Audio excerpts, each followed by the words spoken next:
Miss Lancaster here. I am going to be reading Percy Jackson. We just started it as our class novel. So we're going to be reading Percy Jackson and the Olympians by Rick Riordan. Book 1, The Lightning Thief. So we are going to start. I'm going to have you read along at home. Just follow along with me as I read. We are going to be reading chapter 1, page 1. Of course, that's where we're starting. So chapter 1 is titled, I accidentally vaporized my pre-algebra teacher. So, all right, so just follow along as I read. Look, I didn't want to be a half-blood. If you're reading this because you think you might be one, my advice is close this book right now. Believe whatever lie your mom or dad told you about your birth and try to lead a normal life. Being a half-blood is dangerous. It's scary. Most of the time, it gets you killed in painful, nasty ways. If you're a normal kid reading this because you think it's fiction, great. Read on. I envy you for being able to believe that none of this ever happened. But if you recognize yourself in these pages, if you feel something stirring inside, stop reading immediately. You might be one of us, and once you know that, it's only a matter of time before they sense it too, and they'll come for you. Don't say, I didn't warn you. My name is Percy Jackson. I'm 12 years old. Until a few months ago, I was a boarding student at Yancey Academy, a private school for troubled kids in upstate New York. Am I a troubled kid? Yeah, you could say that. I could start at any point in my short, miserable life to prove it, but things really started going bad last May when our 6th grade class took a field trip to Manhattan. 28 mental case kids and 2 teachers on a yellow school bus heading to the Metropolitan Museum of Art to look at ancient Greek and Roman stuff. I know, it sounds like torture. Most Yancey field trips were, but Mr. Brunner, our Latin teacher, was leading this trip, so I had hopes. Mr. Brunner was this middle-aged guy in a motorized wheelchair. He had thinning hair and a scruffy beard and a frayed tweed jacket, which always smelled like coffee. You wouldn't think he'd be cool, but he told stories and jokes and let us play games in class. And he had this awesome collection of Roman armor and weapons, so he was the only teacher whose class didn't put me to sleep. I hoped the trip would be okay. At least I hoped that for once I wouldn't get in trouble. Boy, was I wrong. See, bad things happen to me on field trips. Like at my 5th grade school, when we went to Saratoga Battlefield, I had this accident with a Revolutionary War cannon. I wasn't aiming for the school bus, but of course I got expelled anyway. And before that, at my 4th grade school, when we took a behind-the-scenes tour of the Marine World Shark Pool, I sort of hit the wrong lever on the catwalk and our class took an unplanned swim. And the time before that, well, you get the idea. This trip, I was determined to be good. All the way into the city, I put up with Nancy Bobofit, the freckly, red-headed kleptomaniac girl hitting my best friend Grover in the back of the head with chunks of peanut butter and ketchup sandwich. Grover was an easy target. He was scrawny. He cried when he got frustrated. He must have been held back several grades because he was the only 6th grader with acne and the start of a wispy beard on his chin. On top of all that, he was crippled. He had a note excusing him from PE for the rest of his life because he had some kind of muscular disease in his legs. He walked funny, like every step hurt him, but don't let that fool you. You should have seen him run when it was enchilada day in the cafeteria. Anyway, Nancy Bobofit was throwing wads of sandwich that stuck in his curly brown hair, and she knew I couldn't do anything back to her because I was already on probation. The headmaster had threatened me with death by in-school suspension if anything bad, embarrassing, or even mildly entertaining happened on this trip. I'm going to kill her, I mumbled. Grover tried to calm me down. It's okay. I like peanut butter. He dodged another piece of Nancy's lunch. That's it. I started to get up, but Grover pulled me back to my seat. You're already on probation, he reminded me. You know you'll get blamed if anything happens. Looking back on it, I wish I had decked Nancy Bobofit right then and there. In-school suspension would have been nothing compared to the mess I was about to get myself into. Mr. Brunner led the museum tour. He rode up front in his wheelchair, guiding us through the big, echoey galleries past marble statues and glass cases full of really old black and orange pottery. It blew my mind that this stuff had survived for 3,000 years. He gathered us around a 13-foot tall stone column with a big sphinx on top and started telling us how it was a grave marker, a stele, for a girl about our age. He told us about the carvings on the side. I was trying to listen to what he had to say because it was kind of interesting, but everybody around me was talking, and every time I told them to shut up, the other teacher chaperone Mrs. Dodds would give me the evil eye.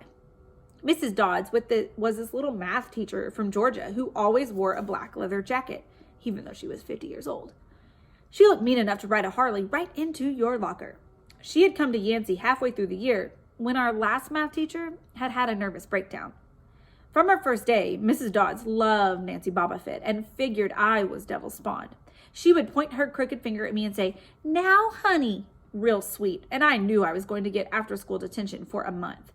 One time, after she'd made me erase answers out of old math workbooks until midnight, I told Grover I didn't think Mrs. Dodds was human. He looked at me real serious and said, "You're absolutely right." Mr. Brunner kept talking about Greek funeral art. Finally, Nancy Bobofit snickered something about the naked guy on the stele, and I turned around and said, "Will you shut up?" It came out louder than I meant it to. The whole group laughed. Mr. Brunner stopped his story. "Mr. Jackson," he said, "did you have a comment?" My face was totally red. I said, "No, sir." Mr. Brunner pointed to one of the pictures on the stele. "Perhaps you'll tell us what this picture represents?" I looked at the carving and felt a flush of relief because I actually recognized it. "That's Kronos eating his kids, right?" "Yes," Mr. Brunner said, obviously not satisfied. "And he did this because..." Well, I racked my brain to remember. "Kronos was the king god and..." "God?" Mr. Brunner asked. "Titan," I correct myself. "And he didn't trust his kids, who were the gods, so Kronos ate them, right? But his wife hid baby Zeus and gave Kronos a rock to eat. And later, when Zeus grew up, he tricked his dad, Kronos, into barfing up his brothers and sisters." "Ew," said one of the girls behind me. "And so there was this big fight between the gods and the Titans," I continued. "And the gods won." Some snickers from the group. Behind me, Nancy Bobofit mumbled to a friend, "Like we're going to use this in real life. Like it's going to say on our job applications, 'Please explain why Kronos ate his kids.'" "And why, Mr. Jackson," Brunner said, "to paraphrase Mrs. Bobofit's excellent question, does this matter in real life?" "Busted," Grover muttered. "Shut up," Nancy hissed, her face even brighter red than her hair. At least Nancy got packed too. Mr. Brunner was the only one who ever caught her saying anything wrong. He had radar ears. I thought about his question and shrugged. "I don't know, sir." "I see." Mr. Brunner looked disappointed. "Well, have credit, Mr. Jackson. Zeus did indeed feed Kronos a mixture of mustard and wine, which made him disgorge his other 5 children, who, of course, being immortal gods, had been living and growing up completely undigested in the Titan's stomach. The gods defeated their father, sliced him to pieces with his own scythe, and scattered his remains into Taurus, the darkest part of the underworld. On that happy note, it's time for lunch. Mrs. Dodds, would you lead us back outside?" The class drifted off, the girls holding their stomachs, the guys pushing each other around and acting like doofuses. Grover and I were about to follow when Mr. Brunner said, "Mr. Jackson." I knew what was coming. I told Grover to keep going, then I turned toward Mr. Brunner. "Sir?" Mr. Brunner had this look that wouldn't let you go. Intense brown eyes that could have been 1,000 years old and had seen everything. "You must learn the answer to my question," Mr. Brunner told me. "About the Titans?" "About real life and how your studies apply to it." "Oh. What you learn from it," he said, "is vitally important. I expect you to treat it as such. I will accept only the best from you, Percy Jackson." I wanted to get angry. This guy pushed me so hard. I mean, sure, it was kind of cool on tournament days when he dressed up in a suit of armor and shouted, "What ho!" and challenged us, sword point against chalk, to run to the board and name every Greek and Roman person who had ever lived, and their mother, and what god they worshipped. But Mr. Brunner expected me to be as good as everybody else, despite the fact that I have dyslexia and attention deficit disorder, and I have never made above a C- in my life. No, he didn't expect me to be as good. He expected me to be better, and I just couldn't learn all those names and facts, much less spell them correctly. I mumbled something about trying harder while Mr. Brunner took one long sad look at the stele, like he'd been at the girl's funeral. He told me to go outside and eat my lunch. The class gathered on the front steps of the museum, where we could watch the foot traffic along Fifth Avenue. Overhead, a huge storm was brewing, with clouds blacker than I had ever seen over the city. I figured maybe it was global warming or something, because the weather all across New York State had been weird since Christmas. We'd had massive snowstorms, flooding, wildfires from lightning strikes. I wouldn't have been surprised if this was a hurricane blowing in.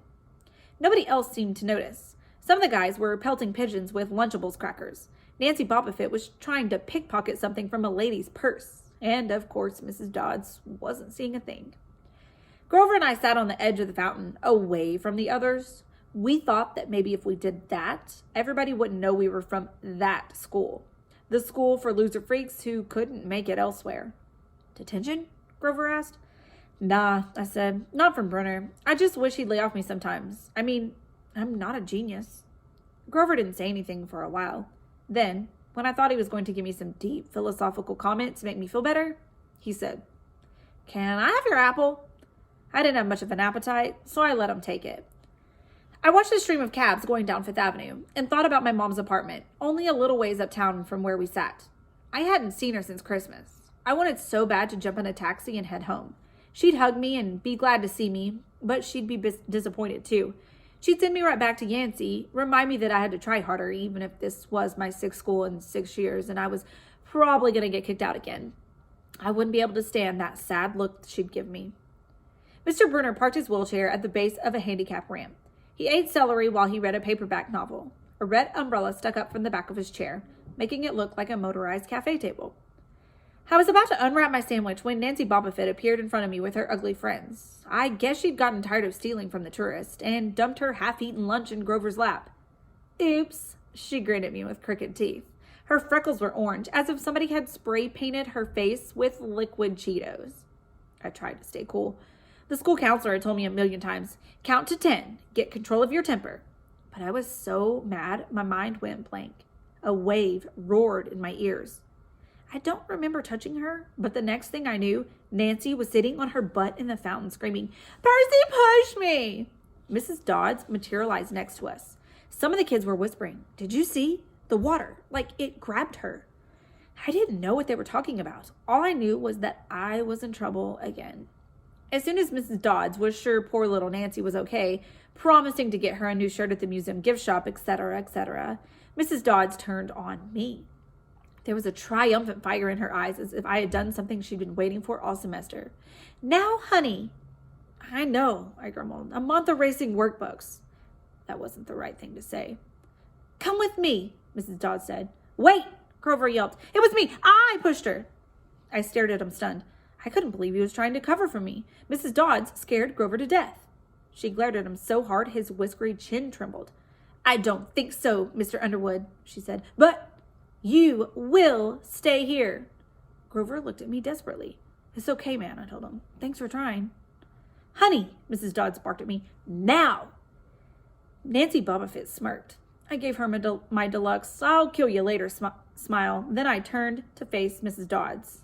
She wasn't there. She was standing at the museum entrance, way at the top of the steps, gesturing impatiently for me to come. How did she get there so fast? I have moments like that a lot, when my brain falls asleep or something, and the next thing I know, I've missed something, as if a puzzle piece fell out of the universe and left me staring at the blank place behind it. The school counselor told me this is part of the ADHD, my brain misinterpreting things. I wasn't so sure. I went after Mrs. Dodds. Halfway up the steps, I glanced back at Grover. He was looking pale, cutting his eyes between me and Mr. Brunner like he wanted Mr. Brunner to notice what was going on. But Mr. Brunner was absorbed in his novel. I looked back up. Mrs. Dodds had disappeared again. She was now inside the building at the end of the entrance hall. Okay, I thought, she's going to make me buy a new shirt for Nancy at the gift shop. But apparently, that wasn't the plan. I followed her deeper into the museum. When I finally caught up to her, we were back in the Greek and Roman section. Except for us, the gallery was empty. Mrs. Dodds stood with her arms crossed in front of a big marble frieze of the Greek gods. She was making this weird noise in her throat, like growling. Even without the noise, I would have been nervous. It's weird being alone with the teacher, especially Mrs. Dodds. Something about the way she looked at the frieze as if she wanted to pulverize it. You've been giving us problems, honey, she said. I did the same thing, I said. Yes, ma'am. She tugged on the cuffs of her leather jacket. Did you really think you would get away with it? The look in her eyes was beyond bad. It was evil. She's a teacher, I thought nervously. It's not like she's going to hurt me, I said. I'll try harder, ma'am. Thunder shook the building. We are not fools, Percy Jackson, Mrs. Dodd said. It was only a matter of time before we found you out. Confess and you will suffer less pain. I didn't know what she was talking about. All I could think of was that the teachers must have found the illegal stash of candy I'd been selling out of my dorm room, or maybe they realized I got my essay on Tom Sawyer from the internet without ever reading the book, and now they were going to take away my grade. Or worse, they were going to make me read the book. Well, she demanded. Ma'am, I don't. Your time is up, she hissed.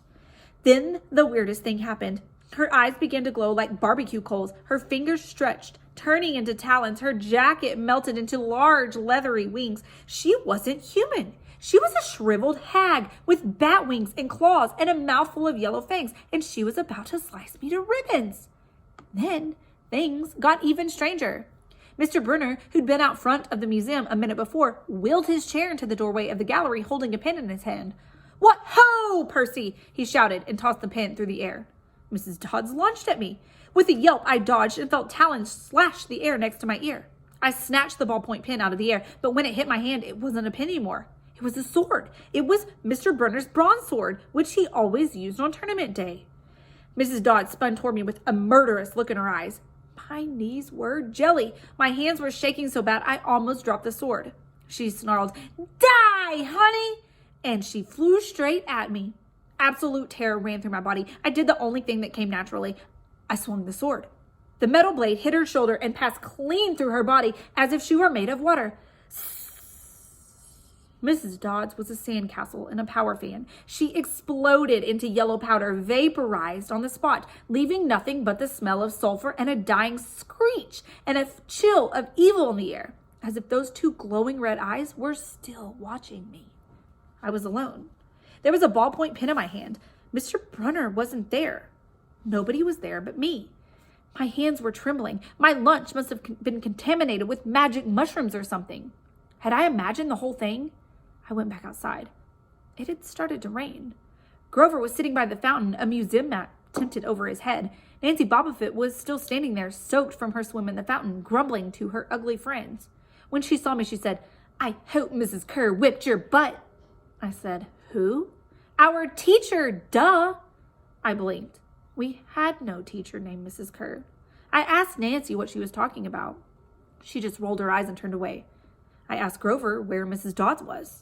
He said, "Who?" But he paused first and he wouldn't look at me, so I thought he was messing with me. "Not funny, ma'am," I told him. "This is serious." Thunder boomed overhead. I saw Mr. Brunner sitting under his red umbrella, reading his book as if he had never moved. I went over to him. He looked up, a little distracted. "Ah, that would be my pen. Please bring your own writing utensil in the future, Mr. Jackson." I handed Mr. Brunner his pen. I hadn't even realized I was still holding it. "Sir," I said, "where's Mrs. Dodds?" He stared at me blankly. "Who?" "The other chaperone, Mrs. Dodds, the pre-algebra teacher." He frowned and sat forward, looking mildly concerned. "Percy, there is no Mrs. Dodds on this trip. As far as I know, there's never been a Mrs. Dodds at Yancey Academy. Are you feeling all right?" And I love the way that ends. So, cliffhanger, of course, as always, that is chapter 1 of Percy Jackson and the Olympians, the Lightning Thief. I will be back to read chapter 2 and 3. So I will see you guys when I am reading chapter 2.